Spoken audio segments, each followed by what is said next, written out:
There are two parallel historical examples that I want to bring up. In Ukraine and Poland, historically speaking, when it was under German occupation, you had the OUN, you had Bandera, Melnik, Shukhevich. These were Ukrainian nationalists who collaborated with the Nazis because they wanted to make a Ukrainian state. Well, they wanted to get rid of a particular ethnic group, the Polish people and the Jews, so several particular ethnic groups, to make their state, the Ukrainian nationalist state. And they believed that the Germans would help them. Well, the Germans didn't really want to make a Ukrainian state. The Germans just wanted to use the Ukrainians as proxies, because Hitler believed that the Slavs are only good for one thing, and that was to serve the Germanians. Now, in the Middle East, you have a parallel historical example of this. For one, you have the infamous Hajj Amin al-Husseini, the Mufti of Jerusalem. And the Mufti of Jerusalem was a Nazi collaborator. He was a Nazi collaborator who wanted to create a Jew-free region. He wanted to get rid of the British because the British were controlling Palestine at the time, what was known as Palestine at that time. Now we call it Israel. But the British were controlling Palestine.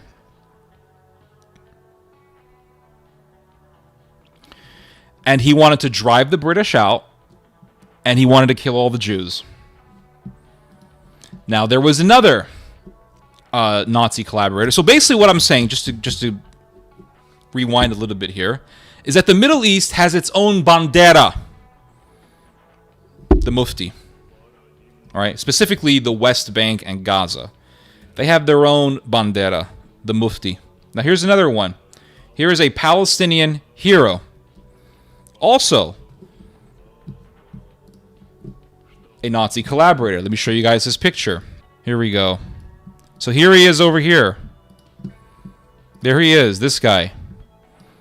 Fawzi al-Kawakji, he was a Turkmen, meaning he was not Semitic. He was Anatolian, which means that his ancestors came from Anatolia. So he was an Indo-European Muslim.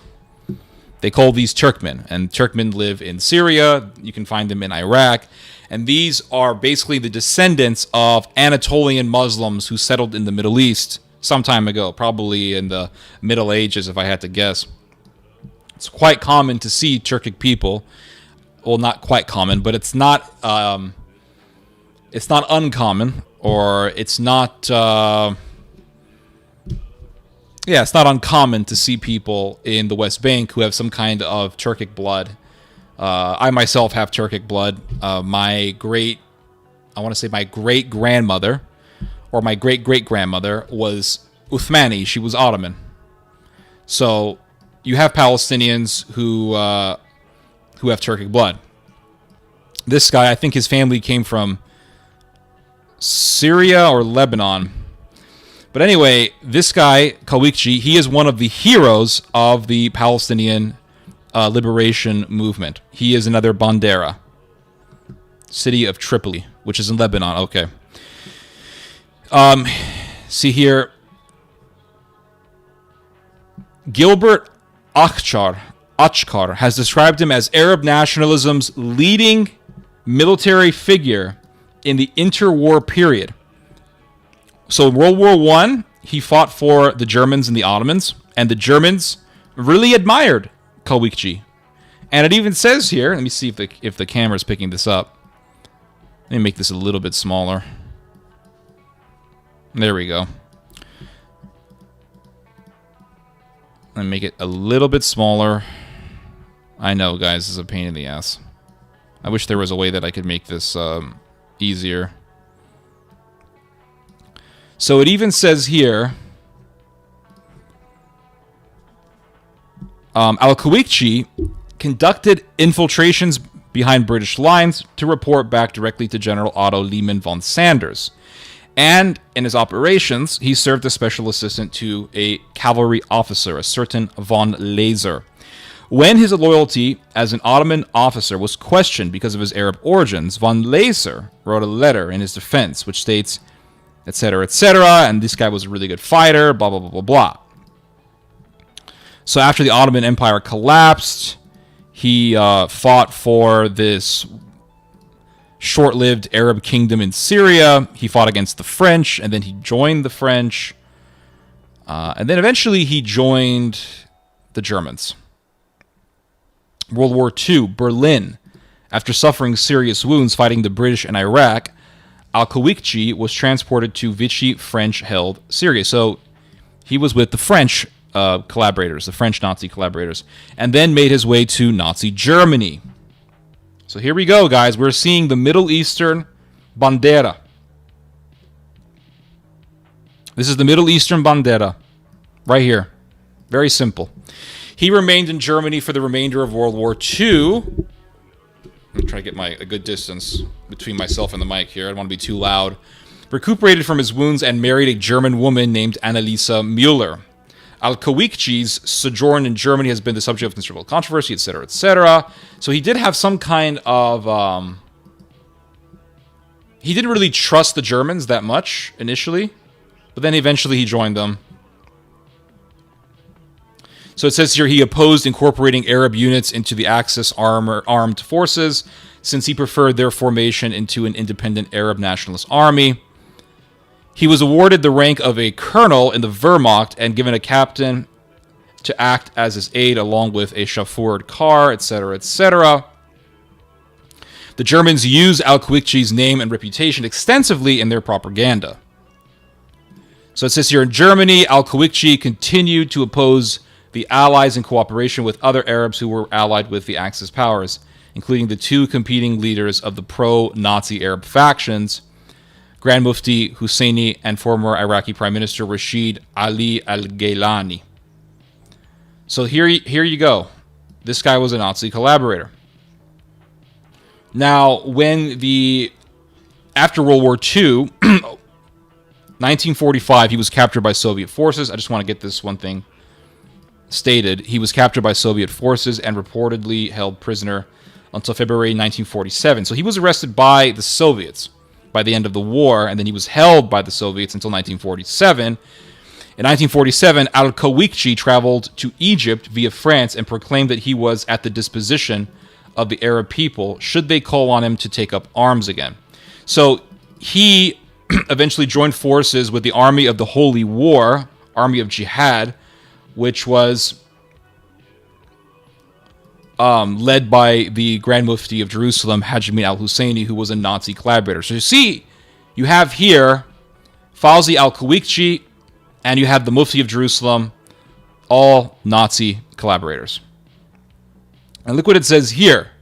For those of you who are like, I'm pro-Russia, anti-fascism, I hate Israel, and you want to talk about Bandera and all that, you want to get into history, well, let's get into history. Return to Palestine. Look what it says here. He took part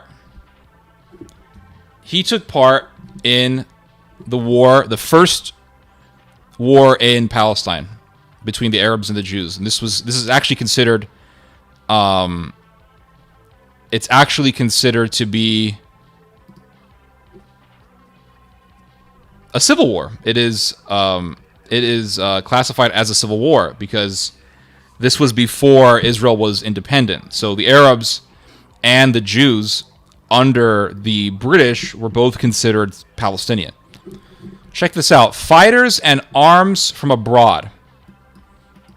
German and Bosnian World War II veterans, including a handful of former intelligence, Wehrmacht, and Waffen-SS officers, were among the volunteers fighting not for the Jewish side, for the Palestinian side. So basically, they weren't old at this time, but these German Nazi veteran Waffen-SS officers, Wehrmacht officers, they basically said, this is our last chance to kill some Jews in a war, and we're going to help the Arabs do it. And so they joined the Palestinian side. They joined the Palestinian side. They didn't join the Jewish side. They joined the Palestinian side. So all the people who are pro-Russia and who love to talk about Banderites in Ukraine, and you love to talk about how the Ukrainians collaborated with the Nazis during the Second World War and how they are still Nazis in Ukraine today, you guys should be against the Palestinian cause. It's really as simple as that. Look at this history and notice that there were Waffen-SS veterans fighting for the Palestinian cause. Look at the fact that two of the heroes of Arab nationalism, the Grand Mufti of Jerusalem and Fawzi al-Khawikji, were both Nazi collaborators. Look at these facts, and look at the fact, and here's another thing that I want to show you guys.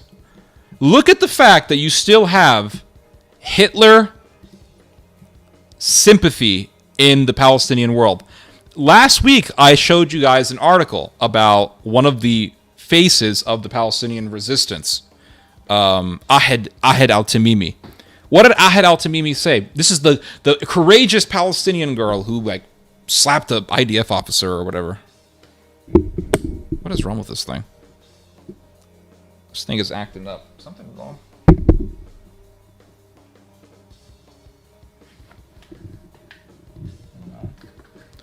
This was the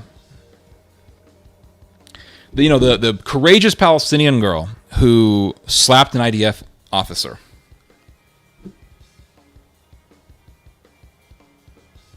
What did she say last week? She said, to the Jewish settlers, we're going to drink your blood. We're going to cannibalize you. And you're going to be wishing for Hitler. What kind of talk is that? That's Hitlerian talk. We're going to kill so many Jews. We're going to make you wish that we were Hitler. That's Hitlerian talk. Now, here's another thing that I want to show you guys. Very interestingly, when the Russians, I remember in 2022, it was very common for Russian soldiers to go into Ukrainian military barracks and to find Nazi paraphernalia. And the Russians, on their Telegram pages, on their pro-Russian websites, the Russians would post videos that were filmed by the Russian military, showing in the Ukrainian military barracks that they would go into swastikas, Hitler stuff, like SS paraphernalia, things like that. And people who were pro-Russia would post these videos up and say, look at what these Russian soldiers are witnessing. Nazi paraphernalia in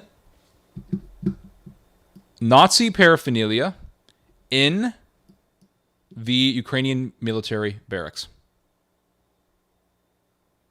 Well, the Israelis are showing similar things. Let me show you guys. Israeli military has been showing similar things. I posted this last week.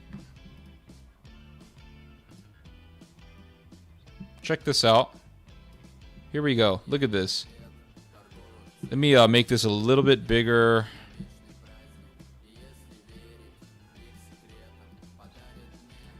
And look what it says here.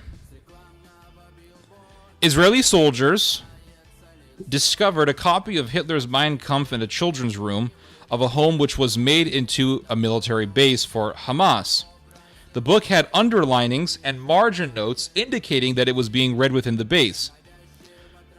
Russian soldiers, and I wrote this, I did a typo, Russia soldiers. Russian soldiers found similar things in Ukrainian military barracks, and the Russians showed these things to tell the world of Ukraine's Nazi problem. Well, Gaza has a Nazi problem and needs to be denazified. So here's a copy of the Arabic Mein Kampf. Not a Quran, Mein Kampf. Oh, they're very religious people. Not a Quran, Mein Kampf.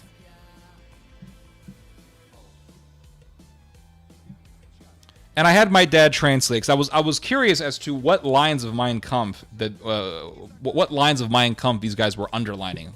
Which lines of Mein Kampf grab these terrorist interests? So my dad translated this for me, and this is a line from Mein Kampf, and I actually verified it. I actually went onto an online copy of Mein Kampf, and I found the exact words that my dad translated from this Arabic version of Mein Kampf. It says, "Only when the Reich borders include the very last German, but can no longer guarantee his daily bread, will the moral right to acquire a foreign soil arise from the distress of our own people. Their sword will become our plow, and from the tears of war, the daily bread of future generations will grow. And so this little city on the border seems to me the symbol of a great mission." So here they are reading Mein Kampf in Hamas.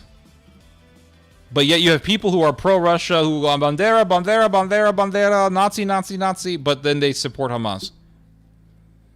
That's insane.